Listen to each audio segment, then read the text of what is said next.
మనం మాట్లాడుతున్న తెలుగు భాష ఎప్పుడు పుట్టింది, ఎంతకాలం క్రితం అనే దానిపైన భాషా శాస్త్రవేత్తలు, పురావస్తు శాస్త్రవేత్తలు చాలా పరిశోధన చేస్తున్నారు. సుమేరియా నాగరికత సుమారుగా క్రీస్తు పూర్వం 5000 నాటికే సుమేరియా నాగరికతలో తెలుగు మాటలు, తెలుగు వాక్యాలు ఉన్నాయని అక్కడ దొరికిన కొన్ని బంకమట్టి పలకలు, బహ్రెయిన్లో తవ్వకాల్లో కొన్ని బంకమట్టి పలకలు దొరికినాయి. అంటే ఆ పలకల్లో ఏమిటంటే అవి పచ్చి ఆరక ముందు వాటిపైన లిపితో రాసి వాటిని కాల్చిపెట్టిన పలకలు.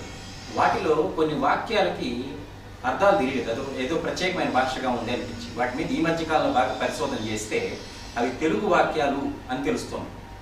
ఆ బహ్రెయిన్ ప్రాంతంలో దాన్ని తెల్మున్ అని చెప్పేసి శాసనాల్లో కూడా కొన్ని తెల్మున్ అనే పదం కూడా ఉంది.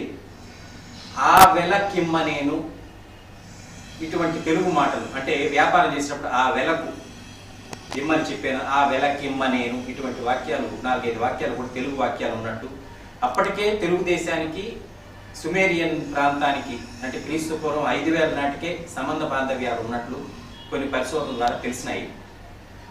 అంటే ఇప్పటికి 7000 సంవత్సరాల క్రితమే తెలుగు ఉండేది. అంత ప్రాచీన కాలంలో ఇది ఎప్పుడు ఎట్లా మొదలైందని సరిగ్గా నిర్ధారించలేకపోయినా 7000 సంవత్సరాల నాటికి తెలుగు భాష ఉంది అని సుమేరియన్ సాక్ష్యాల ద్వారా తెలుస్తున్నాం. ఇప్పుడు చూడు, దీన్ని ఎడిట్ చేసి